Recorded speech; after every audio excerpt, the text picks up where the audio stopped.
maut itu, hadis yang pertama itu kayak orang dibacok 300 kali, kan begitu ya. Yang kedua,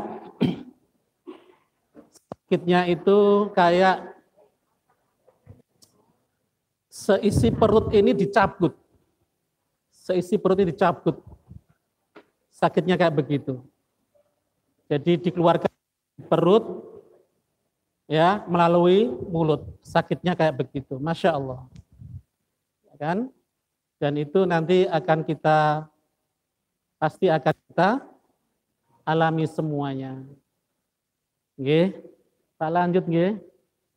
Ini perlu ya, hal-hal yang diharamkan bagi keluarga dan kerabat. Yang pertama diharamkan nihaya, yakni meratap sambil berteriak-teriak.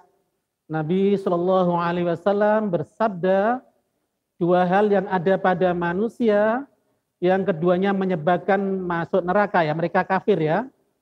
Satu mengingkari keturunan, dua meratapi kematian. Nabi Shallallahu Alaihi Wasallam bersabda, sesungguhnya sang mayat disiksa karena ratapan keluarganya kepadanya. Dalam riwayat lain, sang mayat disiksa di dalam dikarenakan ratapan keluarganya. Itu perlu sekali kita ketahui. Nabi Shallallahu Alaihi Wasallam juga mengingatkan kita dengan sabdanya, bukanlah dari golongan kami siapa-siapa yang memukul-mukul pipi atau ketika ditimpa kematian, orang yang merobek-robek baju dan mengeluh serta meratapi seperti kebiasaan orang jahiliyah. Jangan sampai meratap dan luar biasa itu efeknya bagi jenazah. Terus masuk ke sini harus efektifkan waktunya. Hal-hal yang perlu diperhatikan sebelum memandikan jenazah apa saja? Yang pertama, orang yang memandikan jenazah akan mendapatkan 2 pahala besar dengan syarat yang pertama, dia menutupi cacat mayat dan tidak menceritakan yang dibencinya, ya, yang dia lihat tatkala sedang memandikan jenazah, ya, ikhlas karena Allah. Kalau sudah begitu, masya Allah, orang yang memandikan jenazah adalah orang yang tahu tentang tata cara memandikan, khususnya yang diwasiati si mayit, baik keluarga maupun orang lain yang ahli ya, ahkamul janaiz. Jadi Bapak Ibu, nyun sewu, yang pertama kita sudah merawat jenazah dengan sebaik-baiknya dan sebagainya. Ada hal-hal yang tidak baik pada jenazah, bau-bau atau apa-apa ya, itu nggak usah diungkapkan, nggak bagus. Tadi ada ibu yang tanya, Ustadz saya merawat jenazah, sudah saya by step-nya sudah salahkan dengan baik. Tapi ada keluarga masih bau jenazahnya. Apa ini atau ini memang yang merawat jenazahnya kurang maksimal atau apa? Ada 2 jawaban, yang pertama rahasia ilahi, yang kedua bisa kemungkinan orang yang merawat jenazahnya itu kelupaan tidak dikasih kapur barus atau kamper, mungkin itu. Tapi sudah dikasih semuanya kok bau, yaitu rahasia ilahi. Tetap kita menutupi aib-aib jenazah. Oke, ini harus wasiat. Contoh, panjenengan nanti ketika meninggal, langsung wasiat gak apa-apa. Jadi nanti tidak ada batasan antara suami istri itu aurat. Rasulullah itu sampai ke Aisyah, belum nyampe tapi nggak apa-apa. Ini ya hadisnya. Lanjutkan aja. Laki-laki dimandikan oleh laki-laki, demikian pula yang sesama wanita, kecuali suami istri boleh saling memandikan tanpa penutup aurat. Itu sampai luar biasa. Ada hadis ini, laumuti qabli faghsal tuki. Jadi Aisyah itu pernah sakit kepala ya, lama gitu. Rasulullah mijit-mijit. Kepalanya bilang gini, wahai Humairah, wahai istriku Aisyah, kalau kamu meninggal duluan, sungguh aku yang memandikan jenazahmu. Rasulullah begitu. Tapi Allah mentakdirkan lain, Rasulullah meninggal, wafat duluan, dan Allah menganugerahkan pada Aisyah meninggalnya Rasulullah itu di pangkuan Aisyah, subhanallah, dan di rumah Rasulullah didampingi oleh Aisyah. Dan Rasulullah sudah mendeklar nanti saya sakit, izin pada istri-istrinya, biarkan aku di rumahku bersama Aisyah. Sekali-kali putrinya ketika sakit, putrinya Fatimah dan Ali bin Abi Thalib menjenguknya. Itu kisahnya banyak ya. Terus Mas, kalau dengan nanti mau meninggal atau apa, tolong anaknya gini, Bapak ya Rarek bisa ini. Nah nanti kalau aku meninggal yang merawat jenazahnya bukan orang lain, tapi kamu sebagai anak laki-laki, komandannya. Ini harus dipantapkan ya. Jangan anak perempuan wasiatnya salah.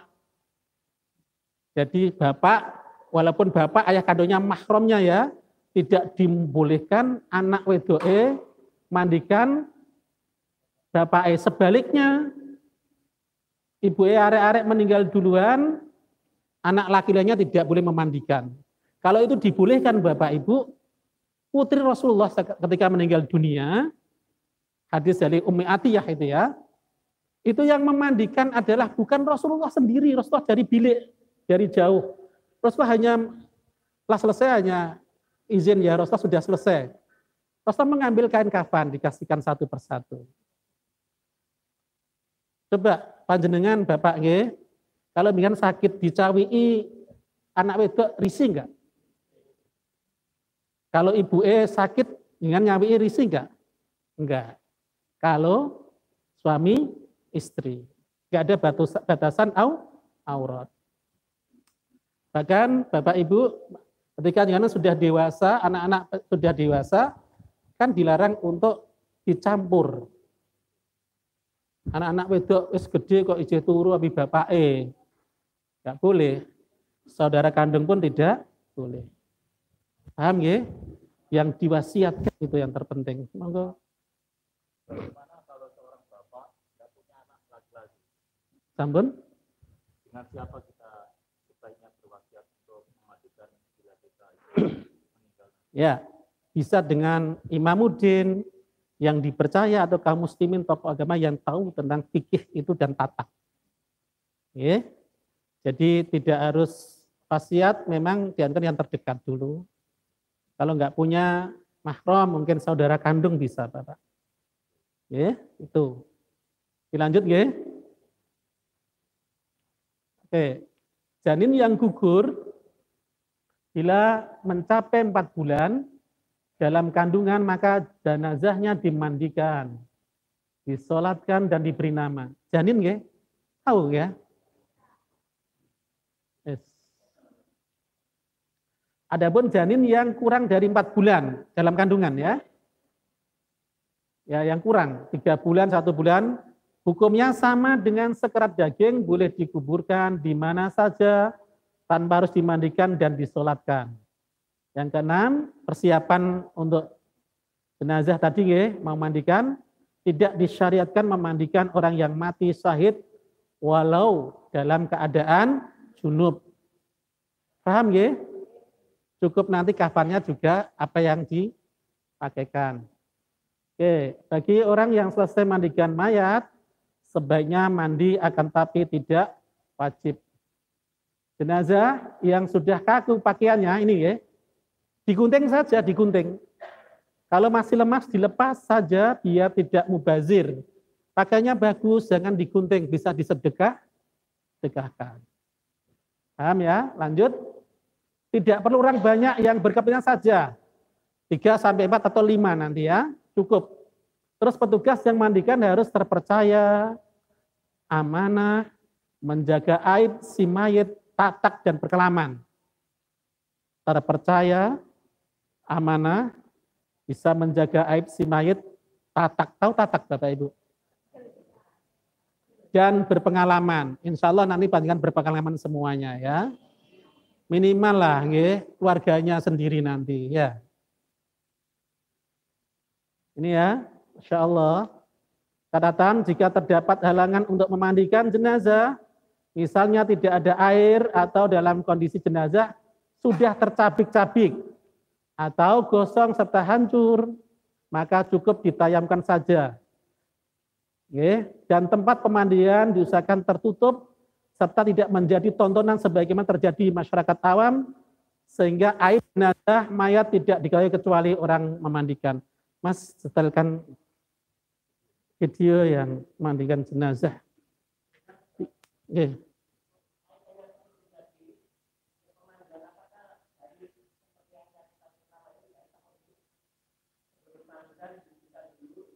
Saya belum nyampe situ, Pak. Nanti aja, Pak. Ini. Ya, coba. Memandikan jenazah. Ya, jangan ini. Yang ditonton orang banyak. Yang ini. Ya, jadi tontonannya. Yaitu. Ini ya. Ada. Jangan sampai gini, Bapak Ibu. Terus, ini ya. Coba bisa dilihat semuanya. Jadi tontonan. Dan tidak ada tempat anaknya lugu kayak begini. Di bawah gini. Bertiga terus ada zigzagnya orang dua depannya gini.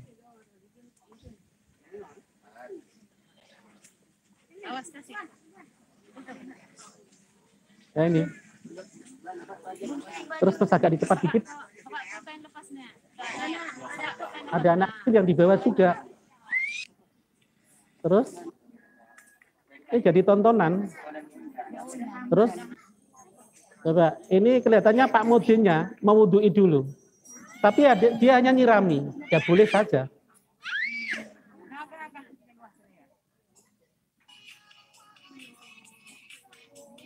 Terus ditempatkan dikit, Mas. Nah, kelihatannya juga nyirami kurang sempurna ya.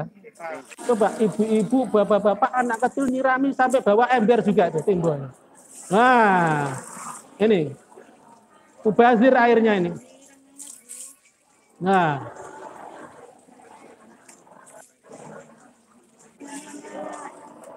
Luar biasa ndak sunnahnya terlewatkan.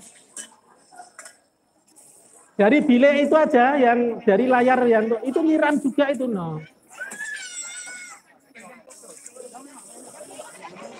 Nah. Step by step-nya tidak akan ya. Dipercepat dikit. Nah, ini ada anak kecil coba. Tadi diperlihatkan di situ. Dia masuk semuanya. Iya. Ini yang terjadi di masyarakat awam, Bapak. Semua ikut. Saya khawatir kalau pas buka auratnya dan ada aib jenazah tersebar di masyarakat. Padahal yang memandikan jenazah dia mana dapat dipercaya, bisa tatak dan sebagainya. Medisnya nggak ada juga. Di pangku ini, pakai ini. Coba kalau di pangku terus kotoran bagaimana? Masa kotorannya di sini semuanya sela-sela ini. Udah, ini matikan dulu. Dilanjut. Oke.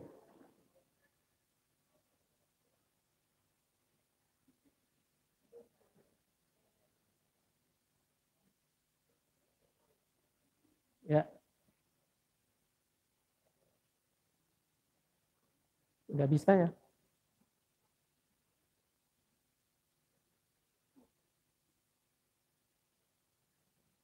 Ya, di Zoom. Nggak bisa tadi ya.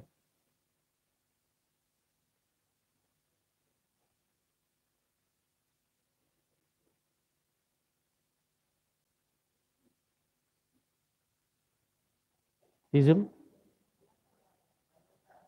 Iya, nggak bisa nih. Apa ini ya? Monggo Bapak, Mas tanya. Boleh. Tapi biasanya di pangku itu Bapak kurang praktis. Ada image masyarakat gini. Kalau tidak di pangku itu tidak menghormati katanya, enggak takzim. Ada bukan begitu. Coba Bapak jenengan mangku, walaupun orang tuanya sendiri. Terus orang tuanya dengan sakit lama, kena diabetes, luar biasa, gegere bocor kabeh, jijik enggak? Apalagi orang lain. Dan medis itu tidak menganjurkan yang dipangku begitu. Nggih. Itu. Kalau kecuali memang tempatnya darurat nggak ada apa-apa dan sebagainya ya di pangku. Tapi Bapak, nggih, saya sangat menganjurkan sekali ketika dia ada riwayat penyakit menular, contoh Ebola, tuberkulosis, nggih. Terus apalagi COVID-19, apalagi itu protapnya pemerintah sangat ketat sekali. Terus rabies dan sebagainya sifatnya menular. Ada rekomendasi dari medis itu ada 6 penyakit yang menular, termasuk hepatitis. Kita nggak tahu kadang ya, itu virus. Itu jangan sampai dipangku. Wong pakai APD, kita harus pakai APD juga kan, alat pelindung diri kan, apalagi dipangku. Ya, itu. Makanya nanti ibu-ibu kalau akan memandikan Pak Mudin nggih, memandikan jenazah, memandikan tanya dulu pada keluarganya. Dengan baik, santun. Jangan keras-keras. Ada penyakit apa bapaknya? Biasanya kalau keluar dari rumah sakit ditanyakan.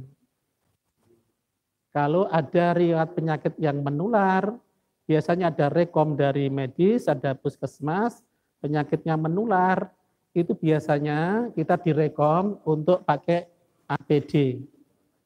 Walaupun pakai minims ya. Nah, itu dianjurkan juga.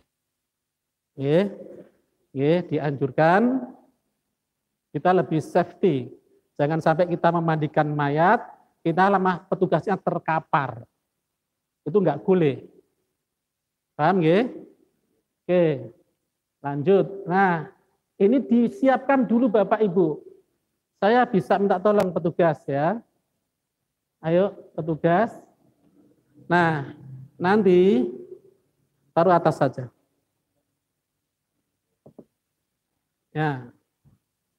Tempat tertutup sekelilingnya biasanya ada di RT RW sudah ada desain nggih. Ada, syukur di desa-desa belum ada. Sudah ada kemajuan sekarang ya. Nah, kita siapkan dulu.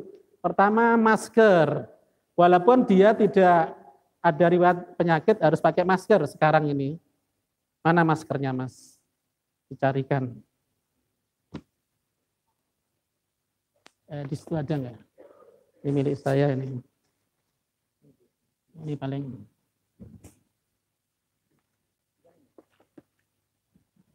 Ini.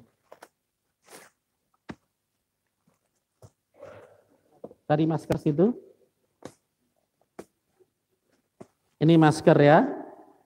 Disiapkan Bapak Ibu, jangan sampai palingan memandikan jenazah bau termuntah. Antisipasi pakai masker, disiapkan masker. Masker nggih.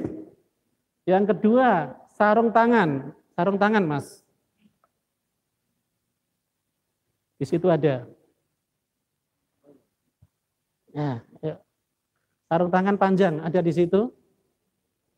Sudah disiapkan semuanya. Saya rekomendasikan Bapak Ibu yang punya penyakit menular itu pakai sarung tangan yang sampai ke siku ya. Disiapkan ini. Jangan gembar-gembor di saat di ruangan pemandian jenazah, enggak disiapkan ada meja kecil, siapkan semuanya. Terus celemek, apa yang diperlukan enggak usah enggak apa-apa. Sarung tangan sudah, terus sepatu boot jika diperlukan, air secukupnya. Ini ya, Mas, timba-timba itu bahas ini.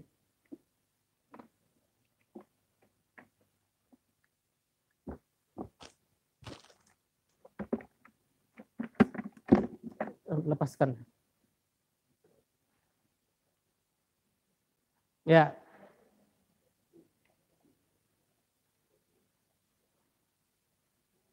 Ya.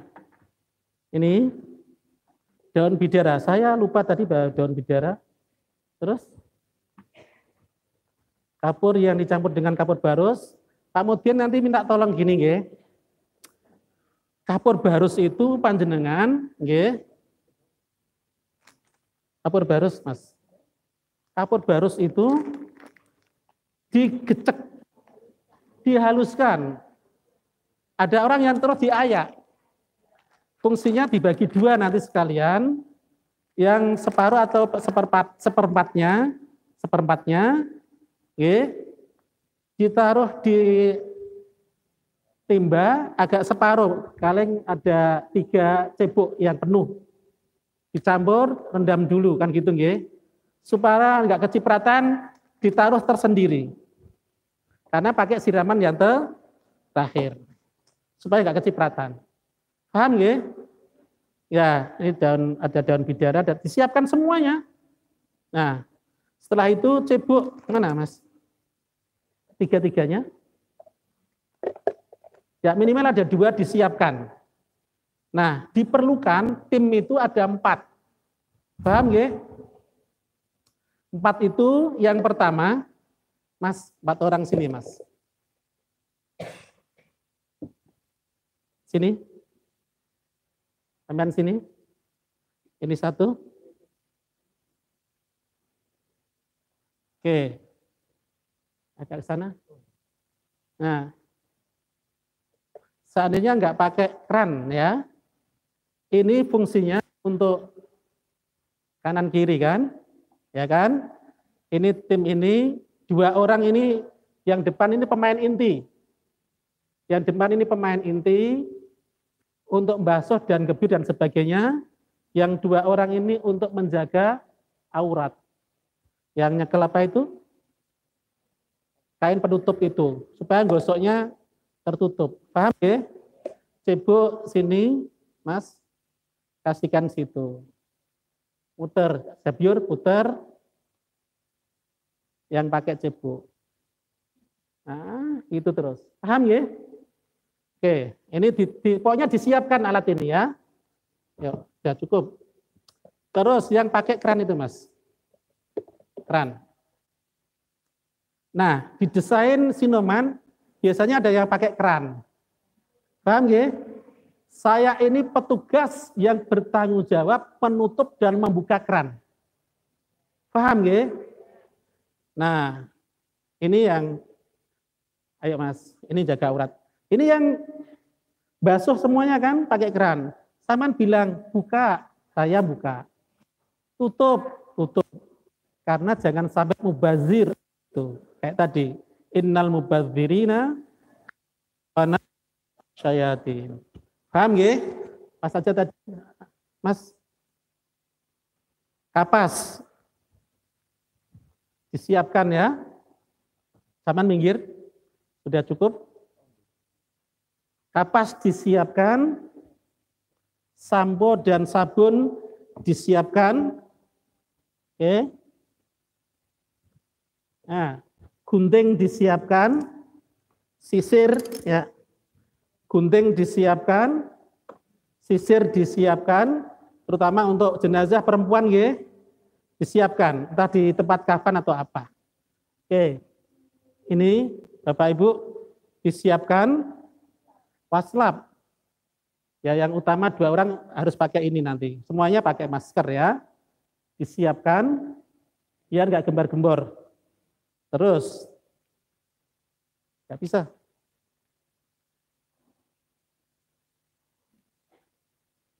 Terus handuk besar dan handuk kecil.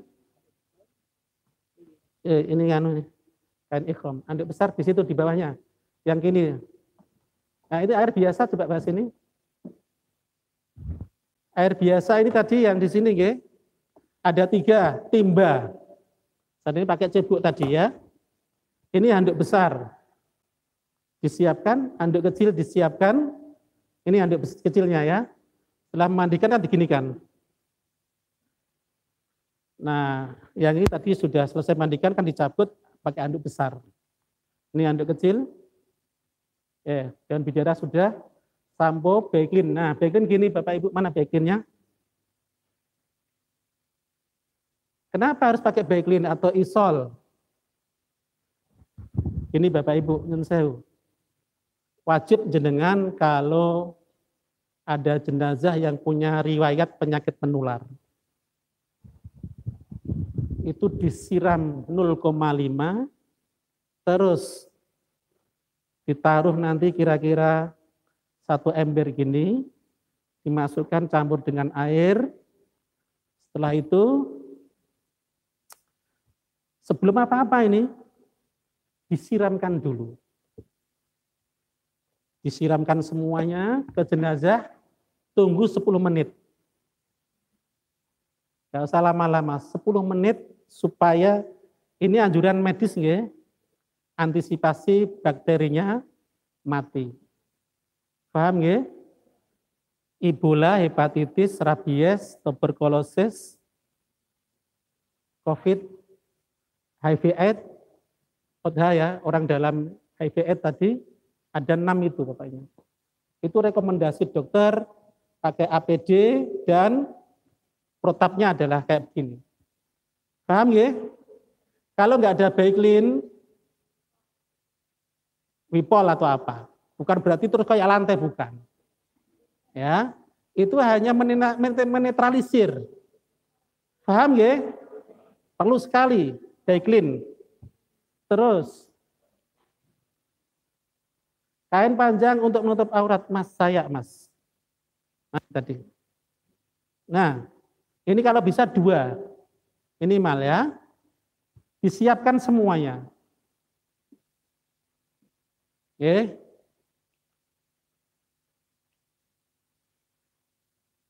Mana tadi?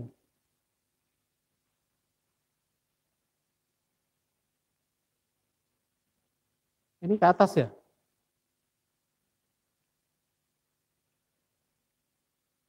Oke, ini ya. Itu ke atas ya.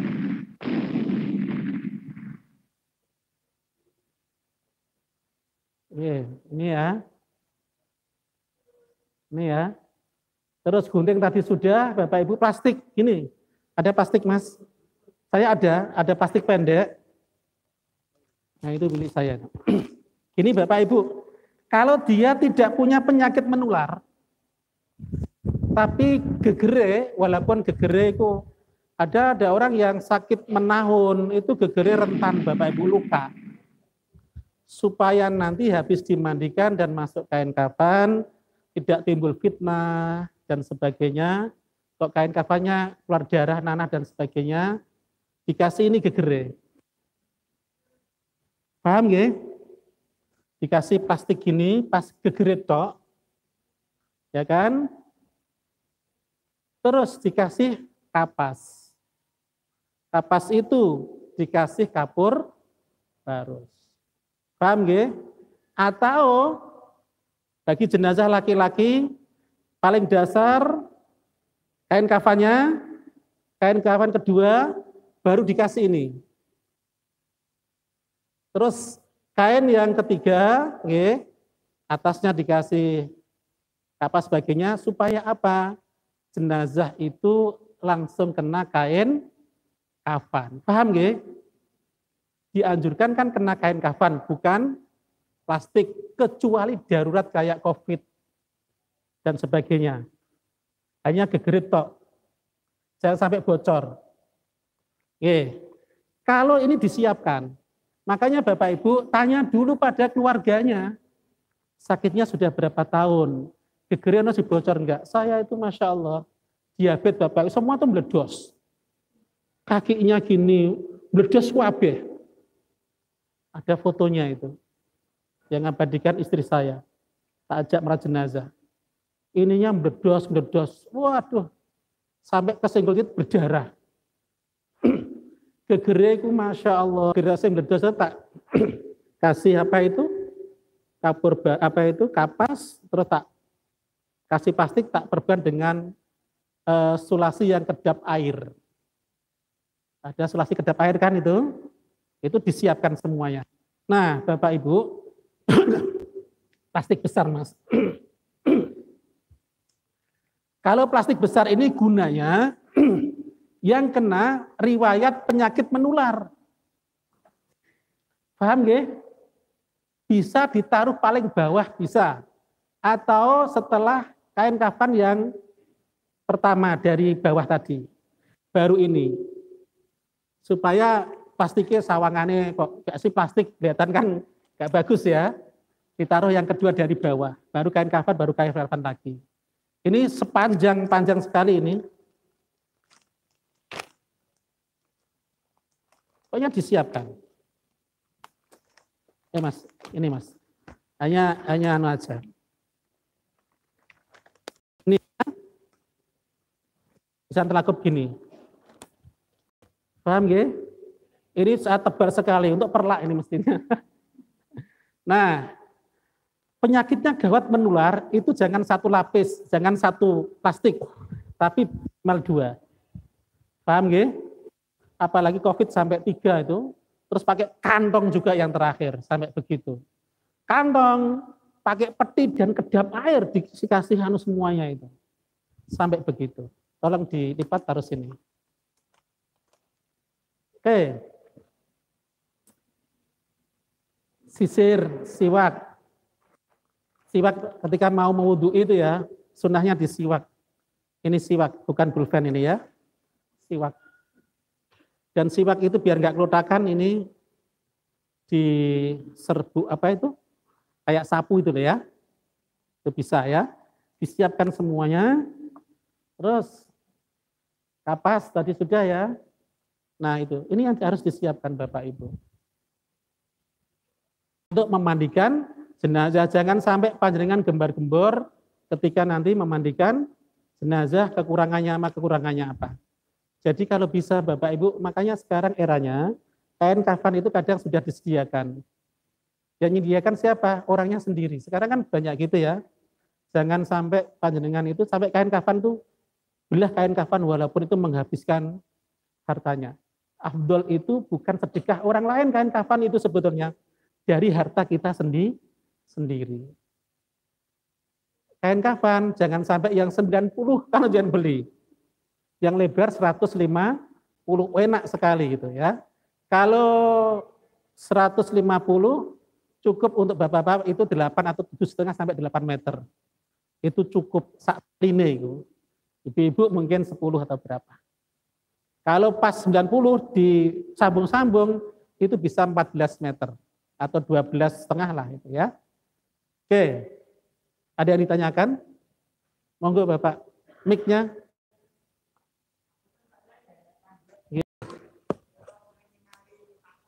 Mandikan itu tidak pakai daun bidara, tapi daun yang dijual di pasar kembang itu Pak Yai.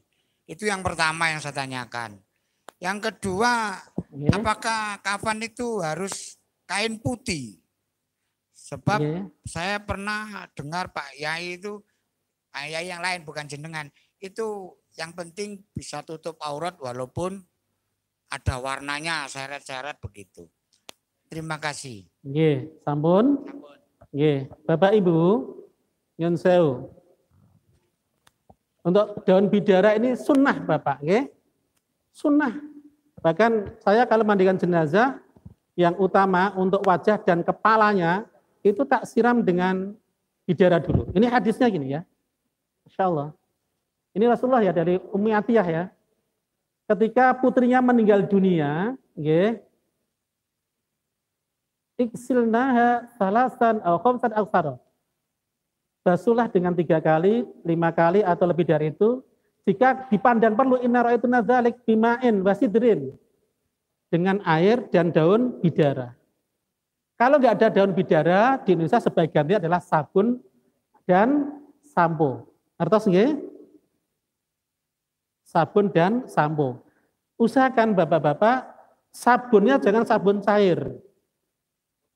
Jangan sabun cair, tapi sabun, kalau sabun cair itu biasanya lunyu terus Pak. Disiram, dibilas lagi, ije lunyu. Saya sering terjadi gitu. Yang ini baluan diiris.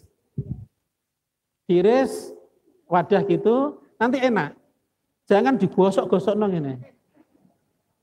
Paham ya? Nah, itu yang pertanyaan yang kedua Bapak Ibu. Sunnahnya kain kafan itu adalah putih Bapak, sunnahnya. Kalau ada kain kafan, sunnah putih, ya beli kalau dia mampu. Masa warisannya miliatan, nggak bisa beli kain kafan. Soro yang gini ya. Nah kalau tidak ada Pak, bisa, ya, bisa tidak harus warna putih. Yang penting adalah menutup aurat. Sebetulnya wajibnya kain kafan kan satu.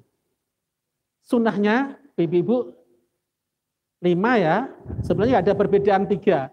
Tapi kebiasaan ibu para ulama menganjurkan, nggak ada salahnya dianjurkan ditambah dengan baju kurung, basahan dan kerudung yang bawahnya tadi lapisan 1 dan 2.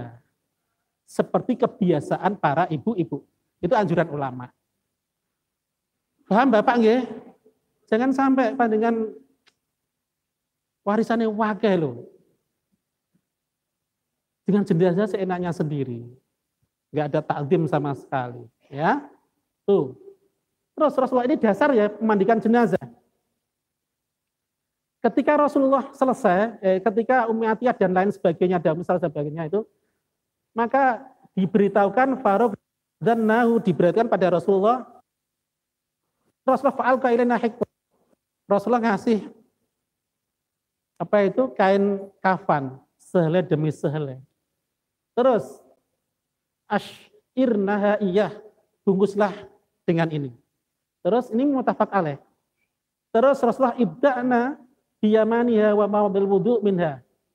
Basuhlah anggota-anggota kanan dan anggota-anggota wudu. Sebetulnya Bapak Ibu, ini fikihnya ya.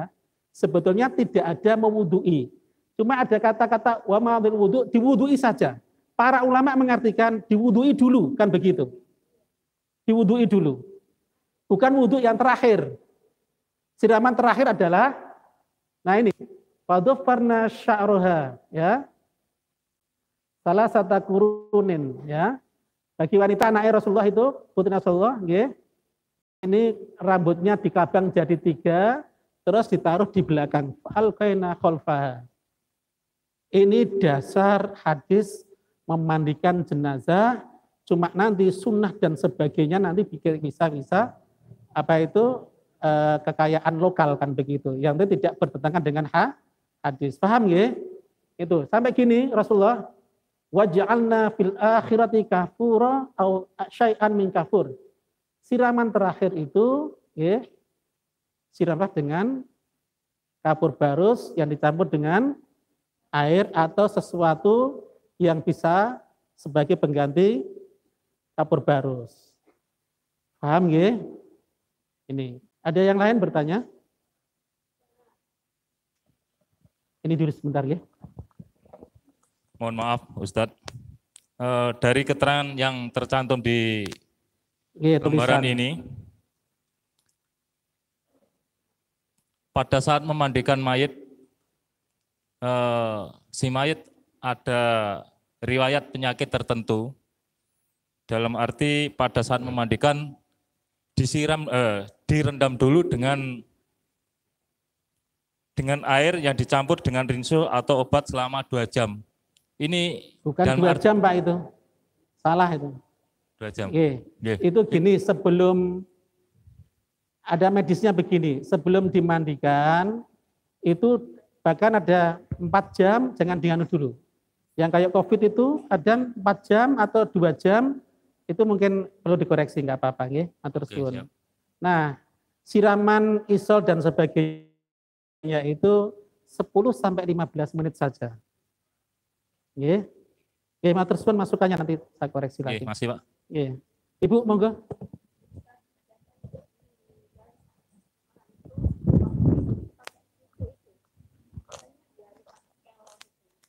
Iya. Sampun. Ada yang meninggal pakai susu, ya pakai susu waktu hidupnya, terus dikasih daun kelor, puyok-puyok itu di luar apa logika Bu, ya. Ikuti Rasulullah saja. Ya pakai susu atau sebagainya. Ya wallahu alam, kita yang terbaik merawat jenazah aja. Ya. Ada yang sebagian Bapak Ibu bahkan airnya dicampur daun kelor, enggak ada sebetulnya. Sunnahnya itu adalah daun bidara. Kalau daun bidara dicampur daun kelor ya enggak apa-apa gitu. Tapi dahulukan daun bidara. Paham nggih? Apa? Ya, kembang-kembang. Sebetulnya enggak ada syariat itu. Jadi gini, kalau memang itu dipandang perlu untuk wangian, makanya ada obor rampe yang dibolehkan, obor rampe yang tidak dibolehkan. Contoh, kadang menjadi keyakinan ganggu keimanan kita. Contoh, panjenengan itu kadang orang meninggal sibuk gawe beras dicampur dengan kunir. Terus sibuk mencari uang logam koin itu. Itu ubur rampe yang tidak diperkenankan. Enggak ada anjuran Rasulullah SAW. Ubur rampe yang diperkenankan Bapak Ibu memandikan jenazah, dikasih bau wangi-wangian itu boleh. Pengganti yang penting untuk pewangian. Tapi dahulukan daun bidara sesuai dengan hadis 55 ya, 566 ini. Ngoten nggih? Ada beberapa yang sampai menguburkan juga. Nanti ada nggih. Ada yang bertanya? Monggo.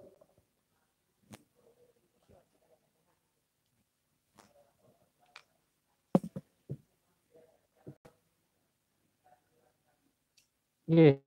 Sebetulnya belum, Pak, nanti. Belum. Ini masih persiapan loh ya. Ini hadisnya begitu, teknisnya kayak apa ya?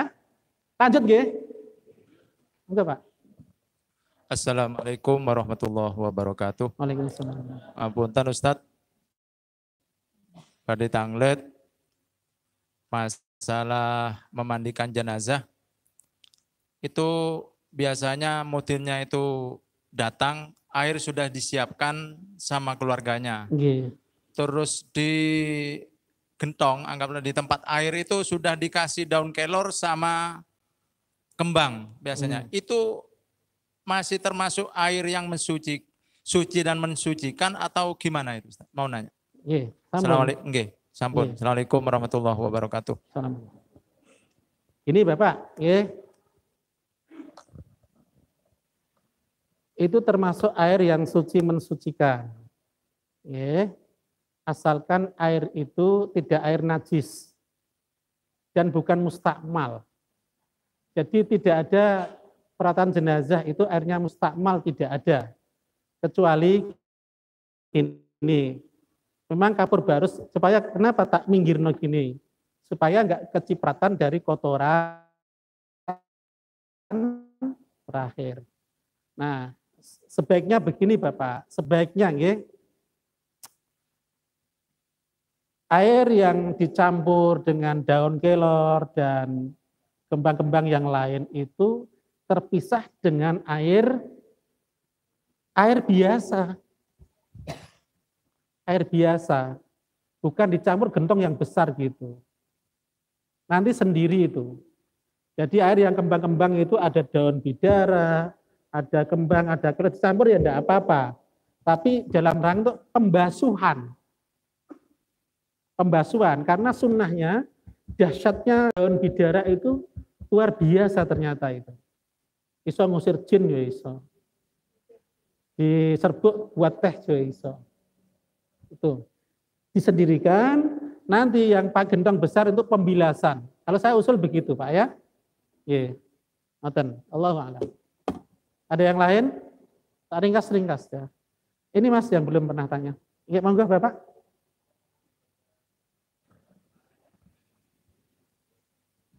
Diulangi, monggo pakai mic Pak. Persiapan untuk memandikan jenazah, untuk posisi kepala ada di mana Pak? Sunnahnya. Sampun. Nah, Bapak Ibu, pertanyaan bagus. Tolong tempat pemandian jenazah begini, ya, kalau bisa tempat kepala ini, Bapak Ibu, itu diganjal supaya agak miring. Fungsinya apa? Air itu ketika mengalir cepat, kotorannya enggak terhambat. Paham ya?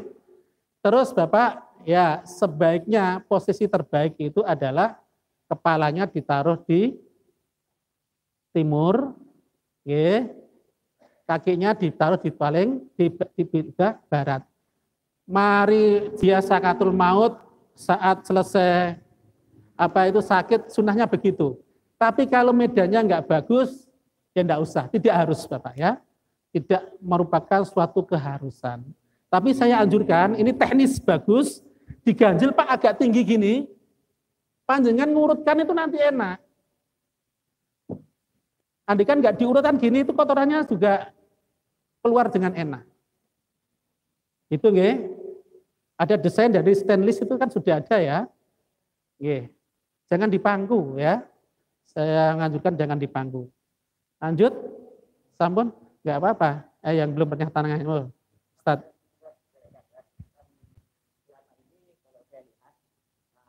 Kadang diharuskan oleh mereka jenazah itu harus ke kepala ke utara, tapi ke selatan.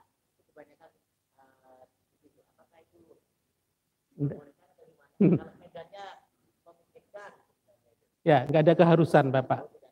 Ya, sangat dianjurkan ketika menghadap yang lahat nanti. Ya, dimiringkan. Saat mirang-miring itu teknis memandikan nanti ya. Nggak ada spesifik harus gini, nggak ada ya.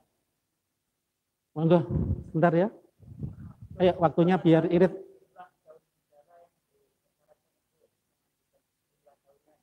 Oh, nggak ada batasan. Jumlahnya berapa nggak ada. Oke. Monggo Bapak. Salam Ustaz. Monggo ini Biasanya, bisa diringkas, minta tolong bisa diringkas ini. Mari duhur nanti ya. Diringkas nanti kita siapkan lagi praktek salat jenazah. Saya mau menyampaikan tentang masalah kain kafan. Ayo. Ustaz, biasanya kan kalau di tempat kami itu disiapkan bantalan-bantalan untuk memandikan jenazah. Apa? Bantalan-bantalan. Daun bidara. Bahkan bantalan-bantalan untuk bantal dari Oh, karet ya.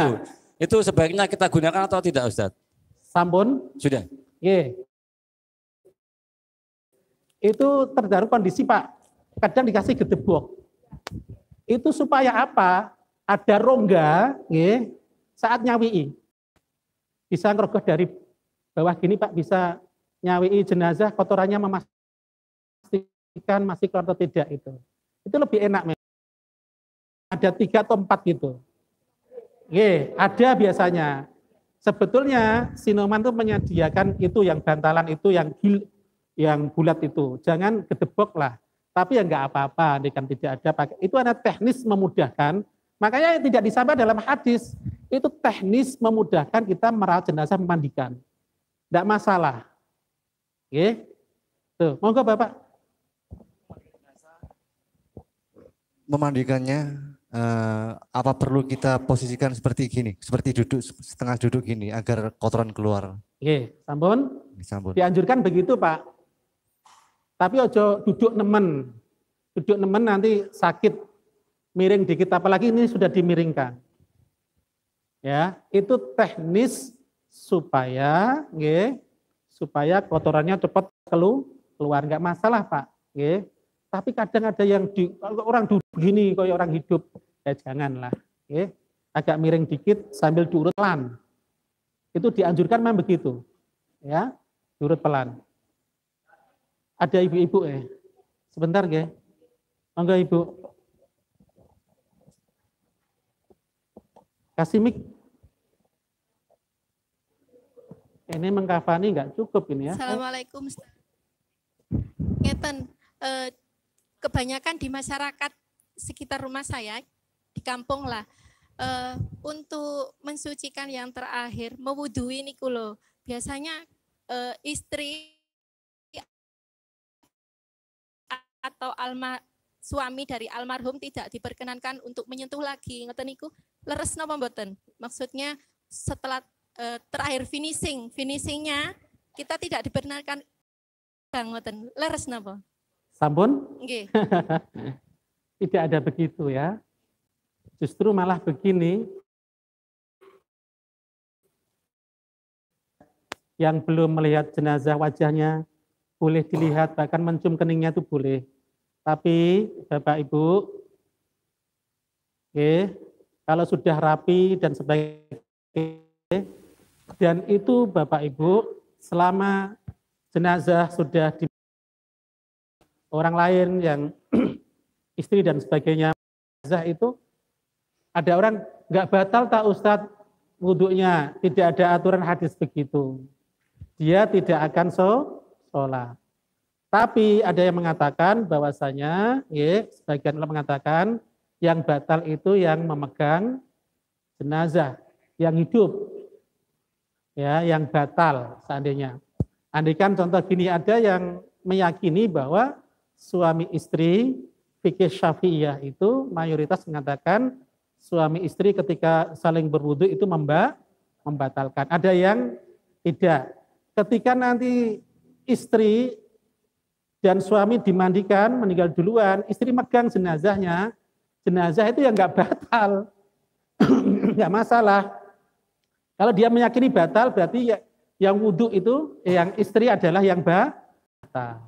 Paham nggih? Itu. Jadi Bapak Ibu kayak banyak sekali nggih. Ada orang yang meninggal dulu saat masih kecil nggih. Telinga saya dikasih njet, tahu njet? Putih-putih, kok sawan itu ya. Di Arab nggak ada begitu. Bahkan Yun Sewu nggih, mengantarkan jenazah itu rebutan. Coba di Makla atau di Baqi di Madinah itu musul jenazah rebutan, nanti ada videonya. Rebutan, karena pahalanya besar. Mengikuti jenazahnya sampai ke kuburan kan 1 kirot. Salat jenazahnya 1 kirot berarti 2 kirot. Subhanallah. Sehabis sholat 5 waktu mesti ada sholat jenazah dan royoan. Sudah keluar dari masjid, mulai. Sudah diumumkan, as-salatu alal arwahi rahimakumullah, kan begitu imamnya ya. Mulai, terus surat Allahu Akbar, langsung lepas sandalnya, dilepas, dipakai alas langsung, Allahu Akbar, walaupun di jalan. Sampai begitu. Ustaz, siapa? Iya, mau tanya ini Pak Ustaz. Bentar ya. Ini, mau tanya dulu Pak Ustaz. Caranya... Oh, ya nggak apa-apa, sudah megang mic ya. Caranya itu memandikan jenazah yang terlalu banyak, misalnya kayak ada gempa atau tsunami, itu gimana? Apa? Caranya memandikan jenazah yang terlalu banyak. Apa harus dimandikan satu-satu, apa langsung barengan begitu Pak Ustaz? Ya satu-satu toh Mas. Kan kalau misalnya apa? Gantian. Tidak. Petugasnya dibagi aja. Apa tidak ada solusi cukup dengan satu siraman atau gimana gitu? Sebetulnya maksudnya ini Bapak Ibu dikumpulkan begitu Pak Ustadz. Terima kasih. Ada tindakan perawatan jenazah minimalis. Minimalis itu ada. Kan begini, yang penting kotorannya sudah hilang, disiram semuanya, nggak pakai wangian, nggak apa-apa, kulitnya kena air, itu sudah sah. Itu minimalis. Apa orang tua kita gitu kan? Warisannya sak miliar. Apa kayak gitu, merawat jenazah, sunnahnya diabaikan semuanya. Itu minimalis, sah. Kain kafan, satu menutupi yang nggak kantil, nggak terawang, minimalis, boleh. Sunnahnya nggak dapat, nggak firah dan rahmat, dirasani wong wakeh. Itu ya. Nak jenazah wong akeh, yuk apa cari gantian sing jelasnya. Nah rumah sakit ya terus gak menurut sana, coba lihat di rumah sakit tetap gantian urut kan. Yang menguburkan COVID saja itu gantian. Meninggal sekarang, besok baru dirapat jenazah. Karena saat Delta itu luar biasa. Saya nangani jenazah yang isoman kena, direkomendasi luar biasa itu. Dari puskesmas, rekomendasi pakai APD, di store dan sebagainya itu. Nanti ada ya, protapnya nanti ada tak steril.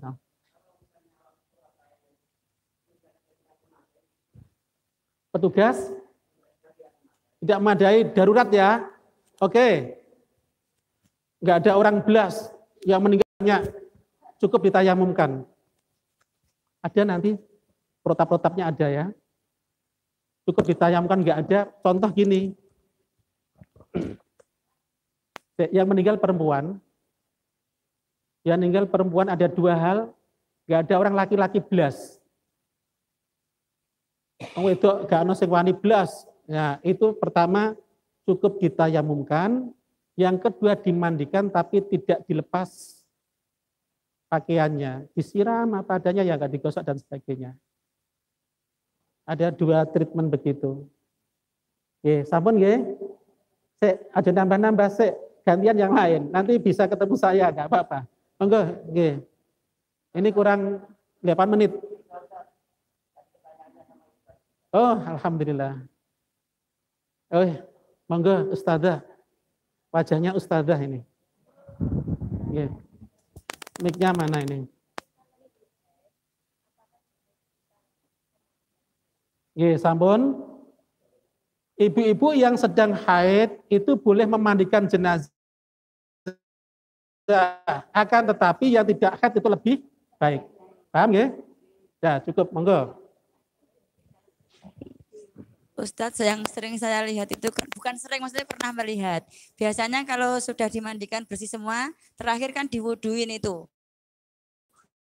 Tangannya, telinganya itu. Nah, untuk daun bidara tadi diguyurkan setelah wudhu atau sebelumnya tadi? Ya, karena belum masuk. Ya, nggak apa-apa, tak jawab. Ya. Wudhu itu disunahkan ya, sehabis menghilangkan kotoran. Rasulullah mandi janabah itu, Rasulullah itu membersihkan kubul dan dubur dulu. Setelah itu Rasulullah SAW wudhu. Basuhan kaki nggak include di situ. Nah, dan Rasulullah nggak wudhu lagi. Karena kubul dan dubur sudah bersih dan Rasulullah tidak memegang, mohon maaf, kemaluannya. Paham ya? Kayak gitu sebetulnya. Cuma teknisnya Bapak Ibu sebagai kayak sabun sebetulnya. Dulu nggak ada, tapi Rasulullah Masya Allah luar biasa, hikmahnya daun bidara luar biasa. Kalau nggak begitu, daun bidara itu untuk pembersihan rambut dulu sama wajah ini minimal di situ, ya. Monggo Ibu, sampun nggih. Ini nih. Jangan dimatikan enggak, Bapak. Saya tuh pernah memandikan orang pulang dari rumah sakit. Nggih. Nah, itu banyak tempelan-tempelan kayak itu. Ya, Nggih, itu sampun.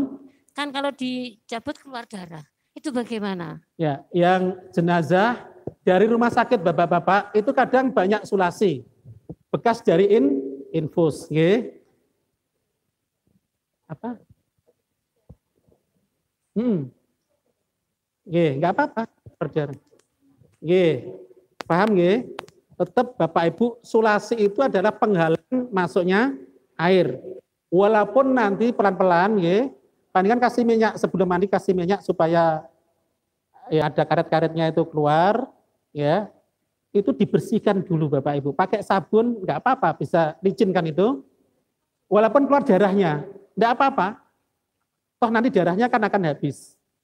Nanti yang terakhir Bapak Ibu dikeringkan gini, kasih kapasnya kasih kapur barus, terus disulasi yang kedap air.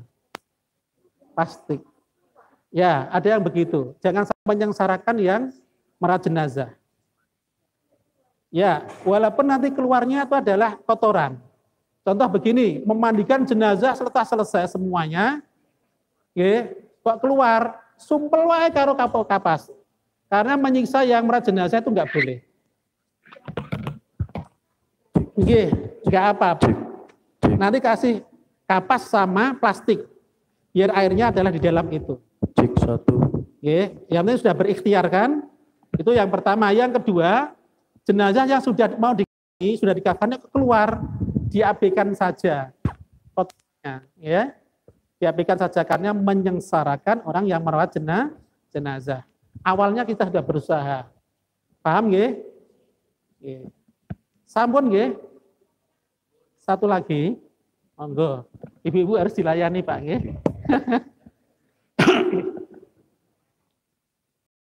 Ustadz Bagia setengah 12 break ya untuk persiapan sholat duhur nanti karena ini harus dianu semuanya ya. Oh, ngeten Yai. Biasanya niku kalau ada yang bilang orang-orang kampung niku dipangku ae karo anak-anake untuk penghormatan terakhir. Nah, itu lebih baik mana dipangku sama dikasih kayak bantalan tadi. Oke. Bapak Ibu, penghormatan pada orang tua itu tidak harus dipangku. Itu yang pertama. Yang kedua, anak-anak merawat jenazahnya dengan baik sesuai dengan sunnah itu perawatan. Dan sekarang Bapak Ibu, itu kan hanya di Indonesia, di Jawa ya atau mana. Katanya penghormatan dipangku jenazahnya kan. Itu enggak ada sebetulnya Ibu. Ada Pak Mudin memaksakan dipangku, enggak menghormati, enggak begitu. Bukan begitu. Kecuali Bapak Ibu, tidak ada perangkat. Tidak ada perangkat sama sekali dan sebagainya, itu baru di pangku nggak apa-apa. Kadang di pangku, malah kadang menyengsarakan jenazah dan sebagainya. Contoh anaknya mangku, sing tengah krame kumat, coba bayangkan. Sikile itu kram. Nanti kan saya bisa ngasih pencerahan Ya, kepada kasih pencerahan yang begitu. Medis, saya melakukan medis juga. Medis sekarang nggak memperbolehkan Bapak Ibu. Saya sebelumnya ada COVID semuanya, nggak tak perbolehkan, bahkan pakai masker. Terus pakai apa itu, sarung tangan, karena jangan sampai nyawii, sentuhan langsung dengan kulit, itu aurat. Paling dia ada lapisannya sarung itu. Ada sarung tangan biasanya saya. Nah, habis nyawi ibu ganti sarung, habis nyawi gue ngene-ngene. Su'ul adab. Ada adabnya ya. Diganti sarung tangannya, ganti yang lain, ngosoi terus dikasih waslap. Ya. Matur suwun. Oh nggih, Bapak. Monggo.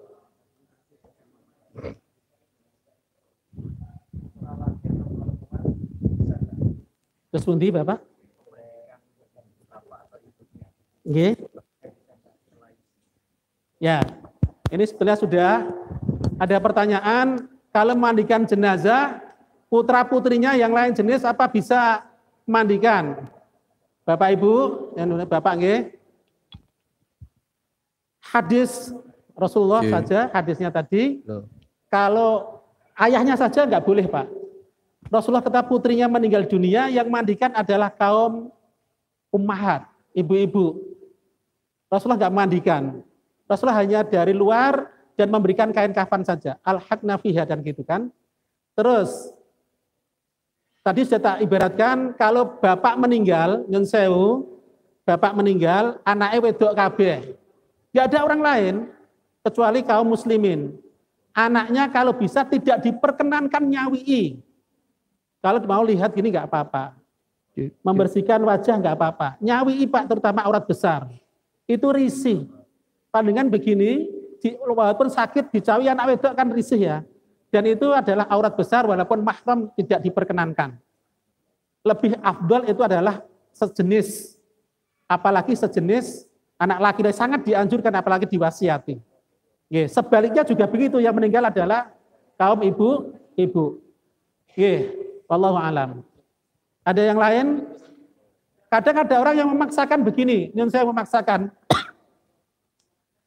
Anak lanangnya pengen memandikan jenazahnya ibunya. Itu malah menyiksa yang gitu. Enggak diperkenankan. Tidak diperkenankan. Nanti kalau masalah untuk dari luar itu enggak masalah. Pengen membasuh wajah ibundanya enggak masalah. Jangan sampai dia melihat saja enggak boleh kan? Masih hidup sekamar dan enggak boleh. Lebih baik dihindarkan. Mana duluan ini? Cukup bisa. Ini cukup ya. Satu tok Pak ini. Ayo. Ya belum pernah tanya ya. Assalamualaikum warahmatullahi wabarakatuh. Saya mau bertanya Ustadz tentang mengubur jenazah. Apakah bebas siang atau malam? Apakah ada jam-jam tertentu untuk memperbolehkan mengubur jenazah, Ustaz? Assalamualaikum warahmatullahi wabarakatuh. Materinya meloncat jauh itu. Nanti ada sebetulnya. Tapi nggak apa-apa Pak ya. Yang diharamkan mengubur jenazah itu pertama ketika matahari terbit atau tahrim. Yang kedua ketika matahari di atas kepala kita zuhur. Lengser dikit itu nggak boleh. Terus yang ketiga ketika matahari terbenam. Itu Pak nanti ada. Saya belum materi mengkafan ini. Tata cara merawat jenazah, mandikan aja ada materinya. Langsung nanti habis duhur, nanti mungkin sedikit langsung kita praktek.